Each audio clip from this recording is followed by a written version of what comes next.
성경 말씀 출애굽기 20장 3절 말씀 한 절입니다. 우리 같이 합독하시도록 하겠습니다. 출애굽기 20장 3절. 자, 다 같이 시작. 너는 나 외에는 다른 신들을 내게 두지 말라. 아멘. 자, 우리 한 번만 더 읽어볼까요? 시작. 너는 나 외에는 다른 신들을 내게 두지 말라. 예, 오늘 십계명의 이제 1계명입니다. 지난주에는 십계명의 서론에 대해서 말씀을 드렸는데, 오늘은 1계명 하나님 외에 다른 신을 섬기지 말라, 이 제목으로 우리가 하나님 말씀을 듣기 원합니다. 어떤 사람이요, 하나님 앞에 이렇게 기도를 했다고 합니다. 하나님, 진짜인데요, 저한테 10만 불만 주시면 좋겠습니다. 제가 지금 10만 불이 너무 필요합니다. 그리고 그동안 지금까지는 11조 생활을 안 했는데 10만 불을 저한테 주시면 제가 1만 불을 딱 떼가지고 하나님께 11조를 반드시 제가 드리도록 하겠습니다. 하나님 제발 부탁이니까, 기도하면 주신다 그랬으니까 저한테 10만 불을 주십시오. 그런데 하나님께서 들으실 것 같지가 않은 거예요. 그래가지고 이 사람이 계속해서 이렇게 기도합니다. 하나님, 저를 잘 못 믿으시는군요. 그렇다면 미리 11조를 하나님 떼고, 미리 떼시고 저에게 9만 불을 주십시오. 그렇게 얘기를 했대요. 하나님이 그 기도에 응답하셨을까요? 제가 뭐 하나님의 마음은 잘 모르겠지만 이렇게 하나님 말씀하셨을지도 모르겠어요. 그러면 네가 먼저 11조를 1만 불 드려라, 그럼 내가 나머지 9만 불 줄게 하면 혹시 이렇게 말씀하지 않으셨을까요? 예. 이 이야기를 통해서 여러분, 우리가 우리 인간 안에 존재하는 욕심에 대해서 생각해 볼 수가 있어요. 사람은요 굉장히 욕심이 많습니다. 그런데 문제는 그 욕심이 채워지지가 않는다는 거예요. 아무리 우리가 그 욕심을 채우려고 해도 그 욕심의 끝이 없다는 거예요. 그래서 성경에서는 욕심이 잉태한 즉 죄를 낳고 죄가 장성한 즉 사망을 낳는다, 이렇게 말씀하면서 우리 인간이 욕심에 붙잡혀 사는 존재인 것을, 그리고 그 욕심 때문에 사람이 죄를 짓는 존재인 것을 우리에게 말씀하고 있습니다. 사람들이 실제로 이 땅의 삶을 살면서 죄를 짓고 문제를 일으키고 인간 사이에 갈등이 존재하는 그 이유는 뭐냐면 욕심 때문이다 라고도 말할 수 있어요. 그런데 문제는 많은 사람에게 그 욕심을 통제할 수 있는 브레이크가 없어요. 브레이크가. 여러분, 자동차에서 제일 중요한 게 엑셀이다 아닙니까? 엑셀 이거 밟으면 가는 거. 그런데 엑셀만 있고 브레이크가 없다고 생각해 보세요. 어떻게 되겠어요? 그런 자동차 탈 수 있겠습니까? 예. 자동차도 반드시, 아무리 좋은 차도요, 자동차에는 브레이크가 있어야 돼요. 우리 인간은요, 죄로 인해 가지고 마치 그 자동차의 엑셀처럼 계속해서 욕심을 추구하는 존재가 되어버렸어요. 예수님을 믿고 예수님을 구세주로 영접하면 그 욕심이 하루아침에 샥 없어지면 좋겠는데, 없어져요, 안 없어져요? 이게 이 육신 안에 우리가 살고 있다 보니까 이게 잘 안 없어지는 거예요. 그래서 우리 인간의 욕심을 절제시켜줄 브레이크가 필요한데, 그 브레이크가 뭐냐면 뭐예요? 십계명이에요. 십계명. 그 십계명. 할렐루야. 그래서 제가 지난 시간에는요, 하나님께서 십계명을 왜 주셨는지를 말씀을 드렸습니다. 기억하시는지 모르겠지만 틀림없이 아마 잊어버리셨을 것 같습니다. 왜 하나님께서 우리에게 십계명을 주셨냐? 십계명을 우리에게 주신 이유는요, 우리 인간이 하나님의 자녀가 되었을 때 진정한 자유를 누릴 수 있도록 해주시기 위해서 십계명을 주셨어요. 여러분, 자동차가 브레이크가 있어야 자유스럽게 운전을 할 수 있는 것처럼 우리에게 십계명이 존재할 때 우리는 진정한 자유를 누릴 수 있게 되어진다라고 하는 것입니다. 여러분, 물고기가요, 나는 물 안에 있는 게 너무 답답해. 왜 나는 새처럼 하늘을 못 나는 거야? 나는 왜 저 들에 있는 수많은 짐승들처럼 못 다니는 거야? 해가지고 물 안에서 답답하다고 튀어나왔어요. 어떻게 됩니까? 자유해요? 자유하지 않아요? 자유하지 않죠. 예, 마찬가지입니다. 우리 인간은 이 세상이 어떤 법이든지 그걸 내가 떠나서 내 하고 싶은 대로 하면 자유할 것 같지만 절대로 그렇지 않습니다. 하나님 앞에서 우리 인간의 참된 행복과 자유는 하나님께서 주시는 계명 안에 있을 때 우리 인간은 참으로 행복해지고 자유할 수 있는 것입니다. 그래서 십계명이라고 하는 것은 마치 뭐와 같으냐면 하나님이 우리를 너는 요 안에 있을 때 행복해 라고 서클 원을 만들어 주셨는데 그 바운더리가 바로 뭐냐면 십계명이다 라고 말할 수 있는 거예요. 여러분, 십계명 안에 있으면 답답할 것 같죠? 십계명 안에 있으면 여러분 막 너무너무 억눌려 있을 것 같고 막 미칠 것 같고 막 그런 심정이 들 것 같지 않습니까? 근데 여러분 그렇지 않습니다. 우리가 십계명 안에 있을 때 우리는 성경 말씀에 약속한 진리를 알지니 진리가 너희를 자유케 하리라고 한 그 말씀처럼 진정한 자유함을 경험하게 된다는 거죠. 여러분, 어떤 사람이 아메리칸 드림을 꿈꾸고 미국에 왔습니다. 그리고 열심히 일해서 돈도 좀 적당히 벌고 드디어 이제 미국의 시민권도 받았습니다. 너무 기쁜 일이죠. 그런데 보니까 더 돈을 잘 벌 수 있는, 쉽게 벌 수 있는 길이 있는 거예요. 그게 뭐냐면 마약을 판매하고 여자들을 데려다가 성매매를 시키고 막 불법 마사지 업소를 막 운영하고, 얼마 전에도 우리 달라스에서 또 잡혀간 분이 계세요. 도박을 하고 막 불법 도박하고. 여러분, 그 사람이 그렇게 해서 돈을 벌었어요. 그리고 성공을 했어요. 근데 나중에 그 사람은 어떻게 됩니까? 어떻게 돼요? 감옥 가죠. 걸리면 감옥 가죠. 안 걸리면 뭐 그렇게 살 수 있겠지만. 여러분, 이것은 무엇을 얘기하는 거냐면 우리 크리스찬들이 하나님 앞에서요 주의 백성이 되어서 법 없이 내 마음대로 산다고 그래가지고 결국 그 사람이 행복한 것이 아니라 하나님께서 가르쳐 주신 그 법도 안에 있을 때 우리 인간은 참으로 행복하고 자유할 수 있다는 것을 기억하시기 바랍니다. 그런 의미에서 우리 옆에 있는 분들에게 십계명 안에 참된 행복이 있습니다 이렇게 한번 인사하겠습니다. 잊어버리실까봐 한 번 더 이만했어요. 꼭 대충 하시는 분들이 계시네요. 지금 보니까 제가 여러분들 눈을 다 직접 보면서 입까지 보고 있어요. 예, 십계명을 이렇게 말하고 안 하는 분들이 계세요. 다시 한번 십계명 안에 참된 행복이 있습니다. 우리 네. 자, 그 첫 번째가 이제 오늘 우리가 함께 봉독했던 말씀인데요. 그 첫 번째 말씀은 나 외에는 다른 신을 너에게 두지 말아라 라고 하는 말씀입니다. 자, 나 외에는 다른 신을 내게 두지 말지니라. 이건 굉장히 짧은 한 구절인데요. 이 말씀은요, 크게 세 가지의 중요한 의미를 담고 있어요. 나 외에는 다른 신을 너에게 두지 말아라. 아마 이렇게 말씀을 듣다 보면 목사님 저는 다른 신 안 믿어요. 옛날에 불교 믿다 그만뒀고요. 그 다음에 또 다른 뭐 남녀호랑개교 믿다 다 그만뒀고요. 뭐 이렇게 얘기하는 분들이 계실지 모르겠습니다. 여러분, 물론 그것도 나 외에는 다른 신을 내게 두지 말라라고 하는 의미가 되겠지만 단순하게 하나님께서는 다른 종교를 믿지 말라는 의미로 나 외에는 다른 신을 내게 두지 말라라고 말씀하신 것이 아닙니다. 거기에는 중요한 세 가지의 의미가 있는데요.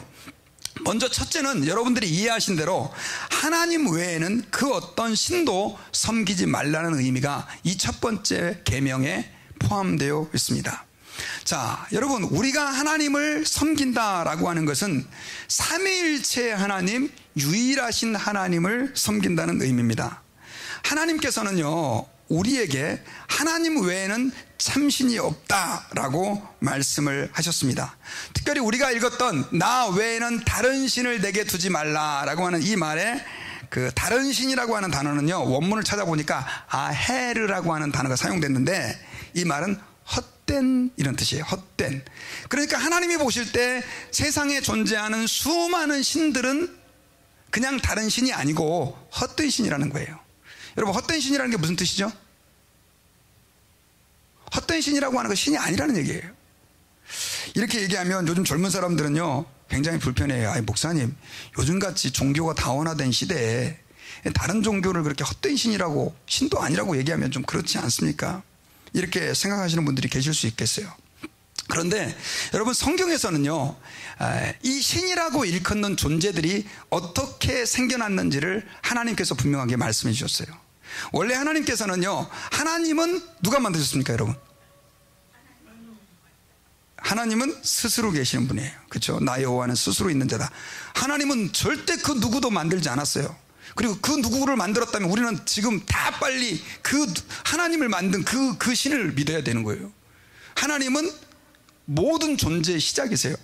그런데 그 하나님이 천사들을 만들었는데 그 천사들 가운데 어떤 천사들이 타락해가지고 교만해져가지고 나도 하나님처럼 될 수 있는데 이렇게 교만해진 거예요. 그래서 하나님께서 그 천사들을 심판하기 위해서 이 결박하시고 가둬뒀는데 그 결박되고 가둬둔 천사를 뭐라고 부르냐면 마귀라고 부릅니다.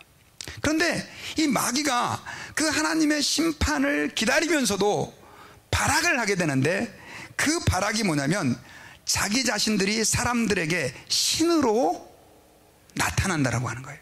신인 것처럼 행세를 한다는 거예요.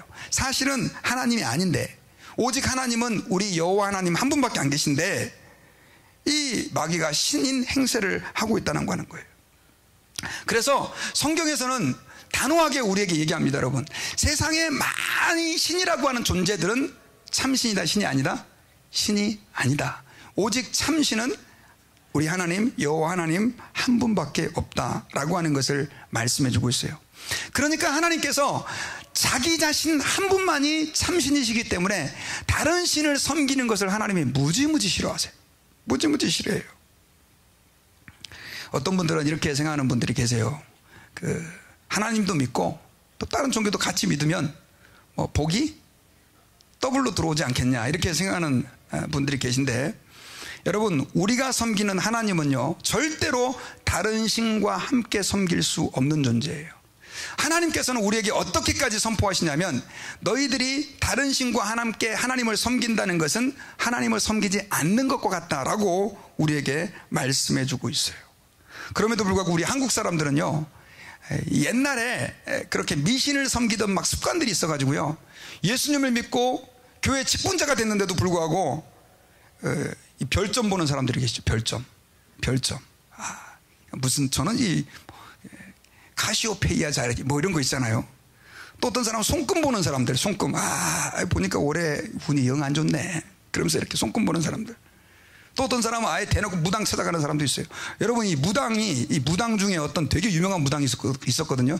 지리산에서 말 그대로 레벨 1에 해당하는 그 무당이 나중에 예수 믿고 회심했는데 그분이 충격적인 얘기를 하는 거예요. 자기 고객의 30%는 교회 장로들이고 집사들이었다는 거예요.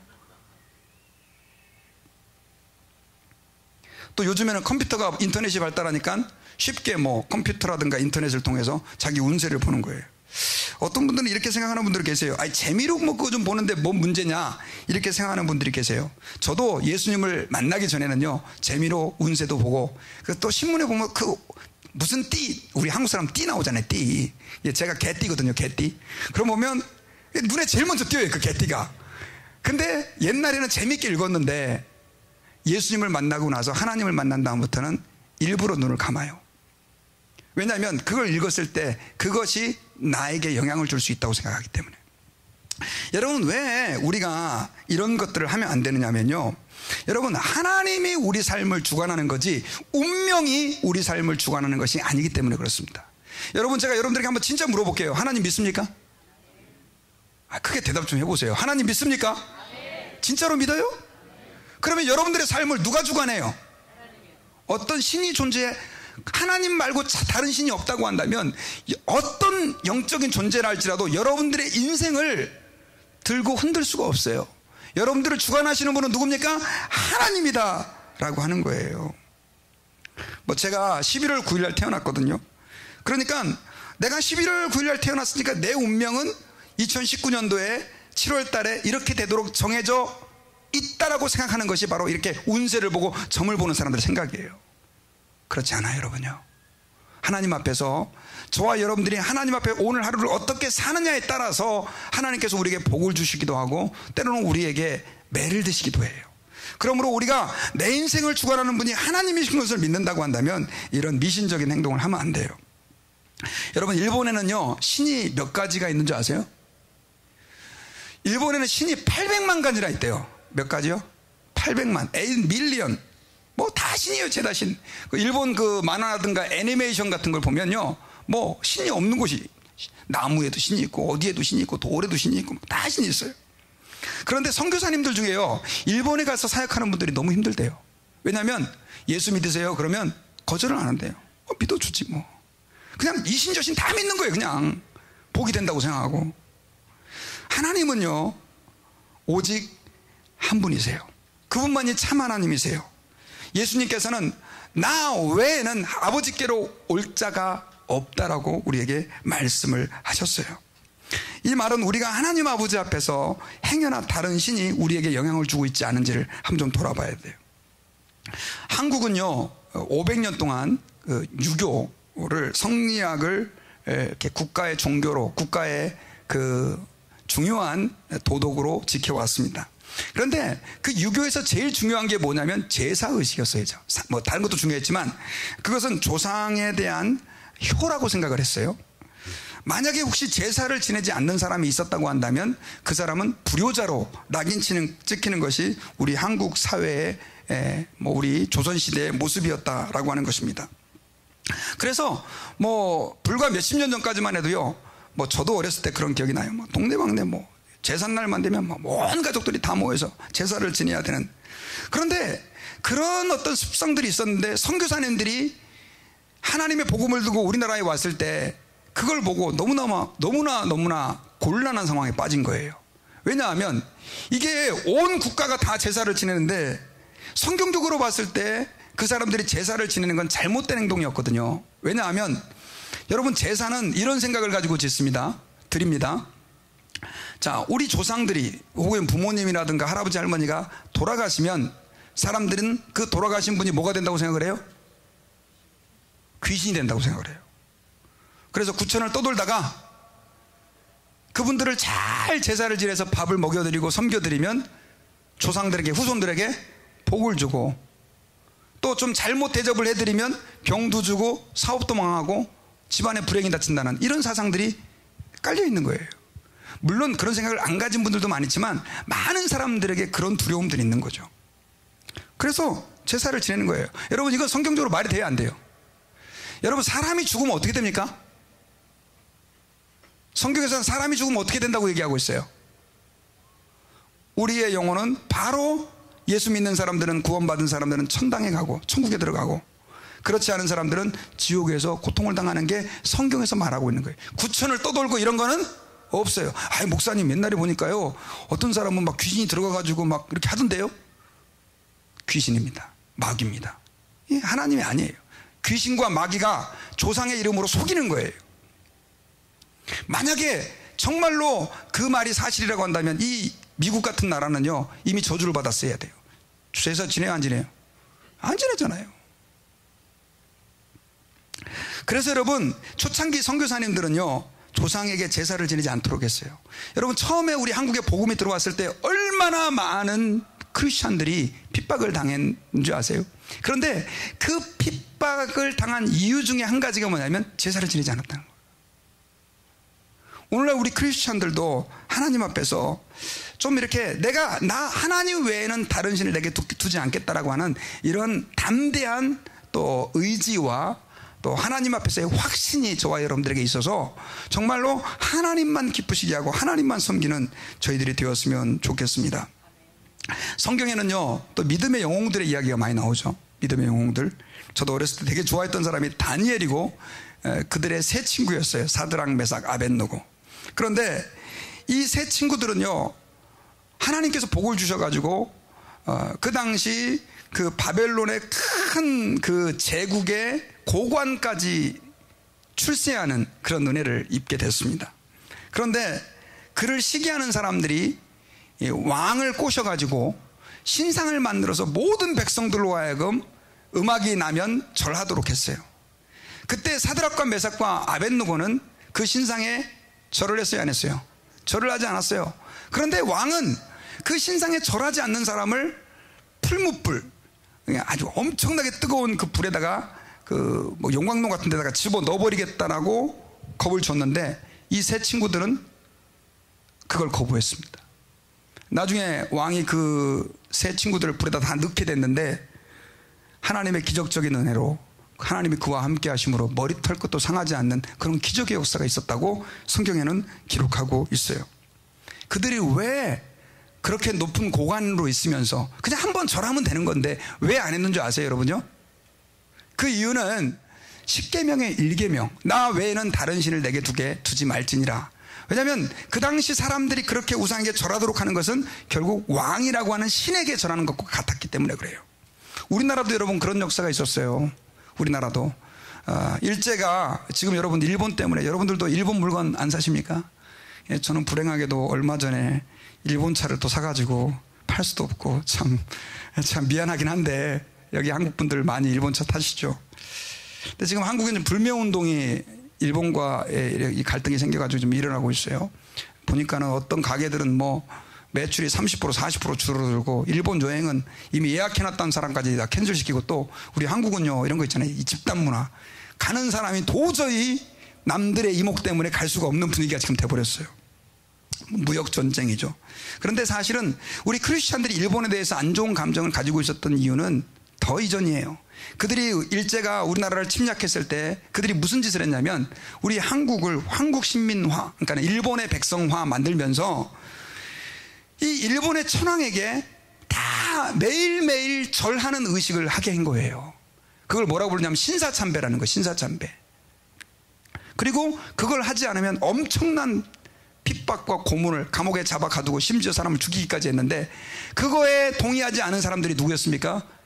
교회의 목사님들과 하나님의 백성들이었어요. 왜? 뭐 때문에요? 십계명의 1계명 때문에. 하나님이 하지 말라고 했다고, 싫어했다고. 주기철 목사님은 그렇게 신사참배를 거부하다가 일본 감옥에 잡혀가지고 돌아가신 분이세요. 순교자가 되셨어요. 여러분, 저와 여러분들은 혹시 물론 뭐 직접적으로 이런 다른 종교, 다른 신을 섬기게 하는 일들은 없지만, 하나님 앞에서 하나님 한 분 외에는 참신이 없다라고 고백하는 그런 믿음 가운데 서 있을 각오가 되어 있는지 모르겠습니다. 그런 결단이 저와 여러분들의 믿음 생활 안에 자리 잡고 있는지 모르겠습니다. 요즘 미국에도 여러분 지금 굉장히 지금 심각한 한 가지 문제가 있어요. 그게 바로 뭐냐면 뉴에이지 운동이라는 거예요. 들어보셨어요? 그 뉴에이지 운동은요 이거예요. You are the God. 네가 하나님이라는 거예요. 그래서 하나님이 저 우주에도 뭐 온 세상을 다스리기도 하지만 네가 하나님이지, 네가 그 하나님을 인정해야 그 하나님도 있는 것이지 막 하면서 내가 하나님이다, 이런 사상들을 자꾸 이렇게 주입을 시켜요. 여러분, 요즘 젊은 사람들이 얼마나 많이 그런 사상에 빠지고 있는지 몰라요. 우리는 하나님 앞에서 기억해야 돼요. 정말로 참신은 하나님 한 분밖에 없다는 걸 인정해야 돼요. 그리고 두 번째로는요, 우리가 하나님을 한 분만 하나님을 섬겨야 된다고 하는 의미는, 한번 따라 봅시다. 모든 좋은 것을 하나님에게만 기대하는 것이다. 여러분, 이런 일이 있었다고 합니다. 몇 년 전에 나이아가라 폭포 위에서 보트 하나가 뒤집혀 가지고 두 사람이 급류에 이제 떠내려가 가지고 곧 그 폭포 밑으로 떨어질 상황이었어요. 그때 강가에 있던 사람들이 그들을 발견하고 급히 밧줄을 던졌어요. 다행히 두 사람 모두 그 밧줄을 잡았습니다. 그런데 한 사람이 그 밧줄을 잡고 있다가 갑자기 그 옆에 아주 큰 통나무가 이렇게 떠내려오는 거예요. 그런데 그 밧줄을 놓고 통나무를 붙잡은 거예요. 다행히 그 전에 그 작은 밧줄을 붙잡은 사람은 강둑에 의해서 이제 구조가 됐지만, 통나무를 붙잡은 사람은 어떻게 됐겠어요? 떨어져 죽고 말았죠. 여러분, 그 사람이 왜 통나무를 붙잡았을까요? 아마도 통나무가 커고 그다음에 자기가 좀 매달리기에 좋다는 생각을 순간적으로 하면서 그렇게 그냥 매달린 것 같아요. 바보 같은 거죠. 그런데 여러분, 우리의 인생에도 이런 일들이 있을 때가 굉장히 많습니다. 여러분, 이 세상에 우리를 즐겁게 해줄 것 같은 것들이 참 많죠. 우리를 재미있게 해주고 우리를 행복하게 만들어줄 것 같은 것들이 참 많이 있습니다. 그러나 여러분, 하나님을 만났고 이 세상을 오래오래 살았던 많은 사람들의 공통적인 고백은요, 이 세상에는 진정한 즐거움이 존재하지 않는다는 거예요. 오직 참된 즐거움은 누구에게만 있다고요? 하나님에게만 있다는 것입니다. 시편 16편에서 다윗은 이렇게 하나님 앞에서 고백했어요. 우리 같이 한번 읽어보겠습니다. 시작. 내가 여호와께 아뢰되 주는 나의 주님이시오니 주 밖에는 나의 복이 없다 하였나이다. 주 밖에는 나의 복이 없다. 여러분, 제가 진지하게 여러분들에게 한번 여쭤볼게요. 주님 말고도 여러분들을 기쁘게 해주고 주님 말고도 여러분들에게 복이 있다고 생각하는 것들이 혹시 있는 분들이 계십니까? 근데 이거 여러분 쉬운 거 아니에요, 이 고백이. 왜냐하면 우리는 이 세상에서 하나님이 내게 복이 되고 주님만이 나에게 행복이 된다라고 하는 이거를 동의할 수 없도록 배워왔고 그렇게 살아왔어요. 여러분, 우리는 하나님 아버지 앞에서 기억해야 돼요. 정말로 우리가 하나님을 알고 하나님을 주님으로 인정하고 믿고 있다고 한다면 오직 하나님만이 우리의 유일한 즐거움이 된다라고 하는 것을 우리가 기억해야 됩니다. 이 말은 이런 의미가 있어요. 하나님 말고 다른 세상이 주는 기쁨들은 결국 일시적인 것들이고 그런 것들은 우리에게 참된 행복이 되지 않는다라고 하는 것을 인정하는 것입니다. 여러분, 저희 교단은요, 하이델베르그 요리문답이라고 하는 것을 굉장히 중요한 교리적인 가르침으로 받아들이는데요, 거기에서 10계명의 1계명을 해석하면서요 92번에서는 이렇게 이 10계명의 1계명을 해석했어요. 자, 같이 한번 읽어보십시다. 시작. 유일하고 참되신 하나님을 바르게 알고 그분만을 신뢰해야 하며 모든 겸손과 인내로 그분에게만 복종하고 모든 좋은 것을 그분에게서만 기대하며 마음을 다하여 그분을 사랑하고 경외하며 그분만 섬겨야 합니다. 지극히 작은 일이라도 하나님의 뜻을 거슬려 행하기보다는 오히려 모든 피조물을 포기합니다. 자, 우리 인간이 하나님 아버지 앞에서 정말 나 외에는 다른 신을 내게 있게 말지니라라고 하는 이 말씀을 지킨다고 한다면 우리는 우리에게 참된 기쁨을 주는 분이 오직 하나님 한 분이다라고 하는 사실을 기억해야 돼요. 그런데 예수님을 믿는 많은 사람들이 이거를 헷갈려해요. 하나님이 아니고도 나에게 기쁨을 줄 수 있는 것이 많다라고 착각하는 분들이 계세요. 여러분, 요즘에 그 알라딘의 마술램프, 그게 이제 알라딘이라고 하는 그 디즈니에서 만든 영화가 뜨고 있습니다. 우리 한국에도 보니까 굉장히 그게 흥행을 하고 있는데, 여러분, 그 이게 램프를 하나 이렇게 이렇게 발견했는데 그 램프를 문지르면 진이라고 하는 신이 나와가지고 소원을 다 들어주는 그런 이야기입니다. 여러분, 이것은 무엇을 얘기하냐면 우리 인간들이요, 하나님을 믿으면서도 이 세상에 다른 어떤 것들이 나에게 기쁨을 줄 수 있을 것이라고 잘못된 기대를 하게 되는 것이죠. 여러분, 요즘에 가정 문제가 굉장히 심각하잖아요. 우리 한국도 그렇고 미국도 그렇고 가정에 이렇게 문제가 참 많이 생깁니다. 그런데 그 가정 문제가 여러 가지 이유 때문에 생기는데 그 중에 대표적인 게 이제 뭐냐면 바람을 피는 거예요. 아내든지 남편이든지 바람을 피게 되는데 그 바람을 피게 되는 사람들의 그 이유가요, 어떤 거냐면 그 마음에 이런 게 자리 잡고 있는 거죠. 내 아내, 내 남편이 진정으로 내게 행복이 될 수 없다고 생각하는 거예요. 그래가지고 어떻게 됩니까? 다른 여자, 다른 남자에게서 기쁨을 찾으려고 하죠. 그런데 그렇게 해서 우리가 바람을 피웠어요. 잠깐은 행복하죠. 여러분들 안 피워봐서 잘 모르시죠? 예, 전혀 모르는 것 같이 이렇게. 그런데 그 결과가 어떻게 됩니까, 여러분? 엄청난 고통을 본인이 겪게 되고 아내, 남편에게 주게 되고 자녀들까지 주게 되고 가정은 만신창이가 돼버려요. 물론 우리가 하나님을 섬기는 것은 이것과 조금 다르지만 여러분들이 기억해야 됩니다. 세상이 내게 기쁨을 줄 수 있다고 착각하는 것, 이것이 얼마만큼 여러분들을 파괴할 수 있을지 몰라요. 여러분, 많은 성도들이요, 예수님을 믿으면서도 쾌락이 내게 즐거움을 줄 수 있을 거라고 생각을 해요. 물론 일시적으로 줄 수 있어요. 그런데 계속 쫓아가 보세요. 여러분, 다 망가지고 무너집니다. 돈이 혹은 세상의 그 다른 어떤 것들이 하면 여러분, 하나님 말고 우리에게 진짜 기쁨을 줄 수 있는 것이 있습니까? 존재하지 않습니다. 그러므로 우리는 일찍 깨달아야 돼요. 한번 따라해 봅시다. 오직 주님만이 저의 기쁨입니다.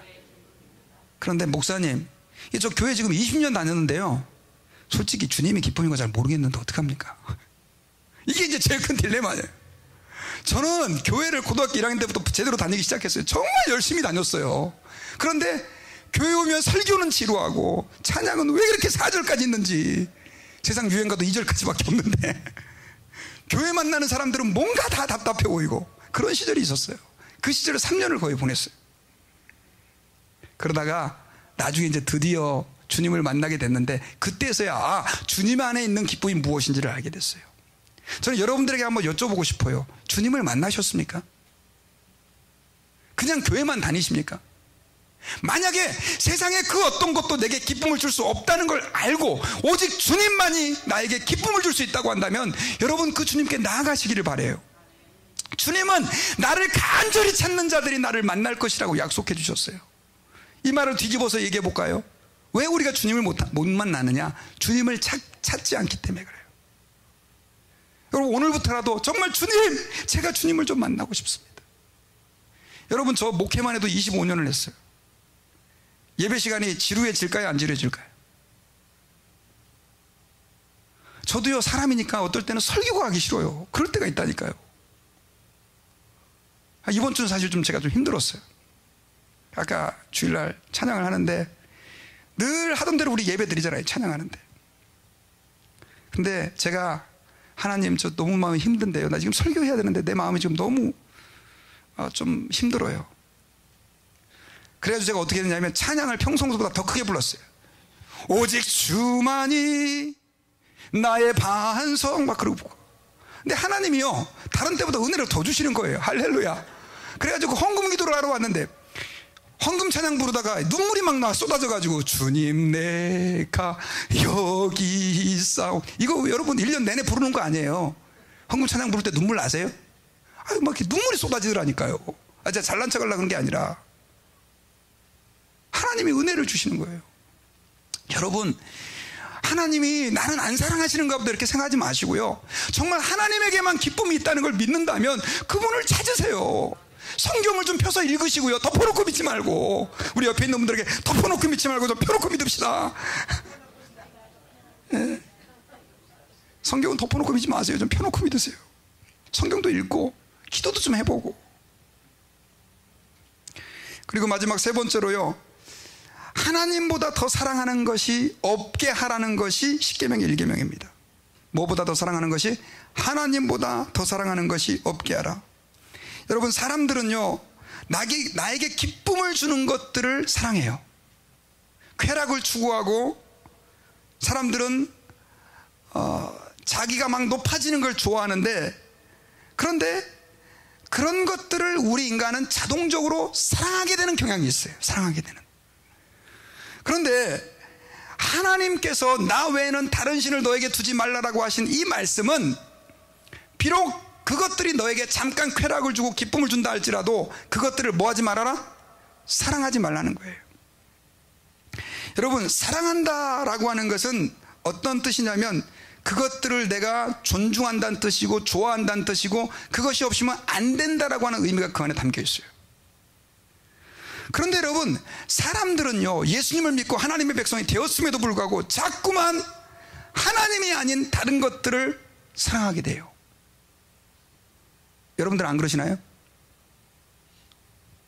저는 목회자인데도요, 하나님보다 더 사랑스러운 것들이 너무너무 많이 저를 엄습해와요. 한심해 보이시죠?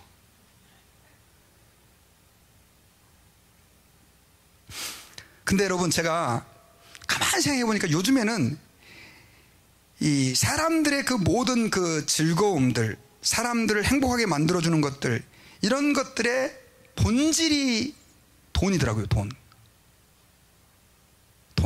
돈만 있으면 우리 인간은 어떤 쾌락도 추구할 수 있고, 높은 자리도 올라갈 수 있고, 자존감도 막 높아질 수 있어요. 그래, 안 그래요? 야, 보니까 이게 돈이 보통 게 아니더라고요. 저는 그걸 잘 몰랐었어요.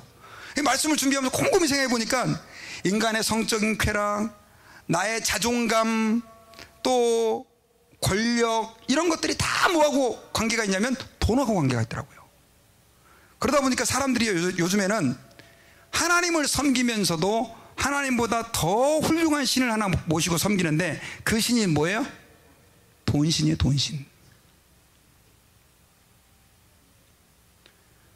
그래서 요즘에 성도들이 그런 말 있잖아요. 돈 없으면 하나님 믿는 것도 힘들어. 이게 어디 나온 성경이에요? 내가 복음에 나오나요? 내가 복음? 돈이 없으면 안 된대. 하나님이 언제 돈 갖고 나오라 그랬나요? 그러다 보니까 하나님도 돈을 위해서 존재하는 거예요. 그 사람들은. 교회에 왜 와요? 돈 많이 벌기 위해서. 뭐 교회 가서 열심히 기도하면 하나님이 돈 많이 준다 그러니까. 하나님이 우선이에요? 돈이 우선이에요? 여러분, 왜 기복주의 신앙이 위험한 줄 아세요? 기복주의 신앙은 내 마음의 끝 본질이 하나님이 아니에요. 뭐예요? 돈이에요. 왜? 하나님은 나에게 뭘 주는 신이에요? 돈을 주는 신이에요. 이게 기복신앙이에요. 그러니까 위험한 거예요. 여러분들 제가 한번 탁 터놓고 한번 물어볼게요. 하나님이 더 좋아요? 돈이 더 좋아요? 아, 돈이 더 좋아요? 굉장히 솔직하시네. 솔직한 거예요. 저는 이 10계명의 1계명이요, 네가 하나님보다 더 사랑하는, 하나님 말고는 다른 신을 두지 말라 그랬잖아요. 혹시 우리가 돈이라고 하는 것을 그렇게 숭상하고 있지 않은지 한번 돌아봐야 돼요. 여러분, 이 돈을 숭상하는 것을 갖다가 좀 어려운 말로 뭐라 그러냐면 맘모니즘이라고 그래요. 맘모니즘이라고 하는 말은 그 아람어로 그 부자 되는 거, 이게 맘모나라고 하는 뜻인데 그 부를 숭상한다는 뜻이에요. 돈 많은 것들을 너무 추구하는 거예요. 여러분, 지금은요, 온 세상 사람들이 저는 무교입니다, 전 종교 없어요 하는 사람도 종교를 갖고 있어요. 어떤 종교? 맘모니즘. 교회에서 하나님을 열심히 예배하는데, 우리 교회는 아니겠지만 어떤 교회는요, 돈이 영광받는 교회가 있어요. 그래요, 안 그래요? 우리 현실적으로 얘기해 보자고요. 지금은 돈이 신이 돼버렸어요. 여호와 하나님은요, 맘몬 신보다 지금 더 약한 신이 돼버렸어요. 그래가지고 돈에 눈이 어두운 사람들이 교회 안에서도 서로 싸워요. 돈 갖고. 어떤 사람은 여보, 우리 혹시나 모르니까 보험은 들어놔야지 해가지고 보험을 여러 개 들게 놓고 남편을 사고사로 위장해서 죽이는. 저희 집 사람도 저한테 생명보험을 꼭 들라고 그래가지고 제가 걱정을 하고 있어요. 그래서 20몇 불짜리 생명보험 들었는데,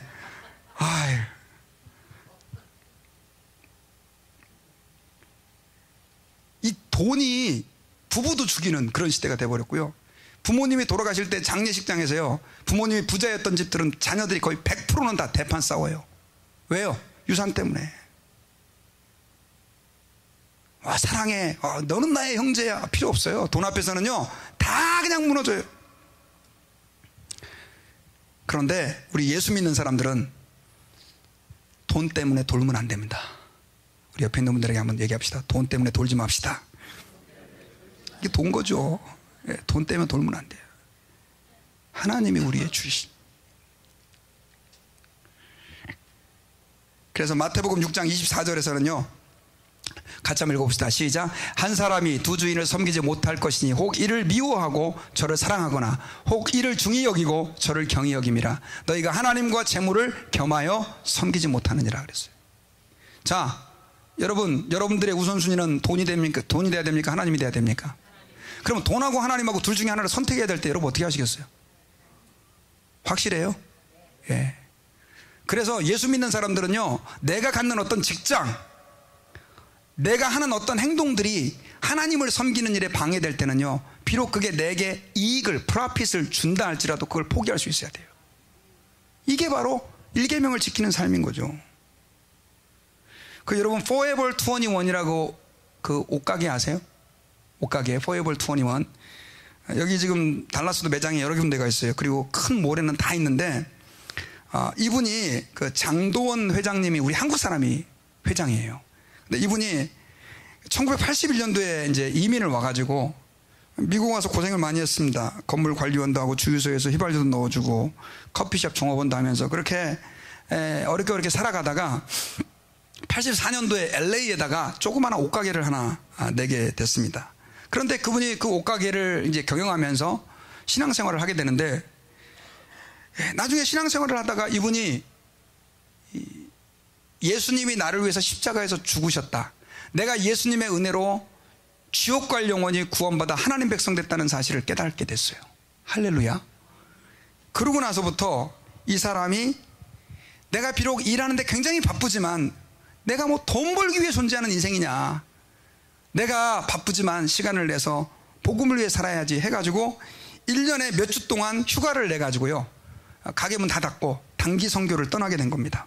브라질, 남미, 또 중국의 조선족도 선교하면서, 그러면서 이분이 더 큰 은혜를 받게 된 거예요. 그러면서 내가 사는 것이 나의 안락과 편안함과 쾌락을 위해 사는 것이 아니라 하나님의 복음을 위해 살아야 되겠구나, 이걸 이분이 깨달았고요. 그때부터 결심을 했어요. 어떻게 결심했냐면 자기 수입의 10분의 9를 하나님께 드리기로 결정을 했어요. 이게 좀 말이 안 되는 얘기죠. 자기는 10분의 1만 갖고 살고 얼마를 드려요? 10분의 9를 하나님께로 드리기로 결정을 하고 그 사업체를 경영해 나가는데, 여러분 다 그런 건 아닙니다. 다 그런 건 아닌데 이분은 하나님이 엄청나게 복을 주셨어요. 그래서 사업이 폭발적으로 성장을 하게 됐습니다. 지금 전 세계에 500개의 지부가 있고요, 미국 부자 88일까지 올라가게 됐고, 또 가장 영향력이 있는 커플 38명에 이 사람이 올라가게 됐습니다. 나중에 기자가 인터뷰에서 어떻게 이렇게 큰 재벌이 됐습니까? 라고 물었을 때 그분이 이렇게 고백을 합니다. 제가 한 것이 하나도 없습니다. 저는 단지 하나님을 사랑하려고 한 것밖에 없습니다.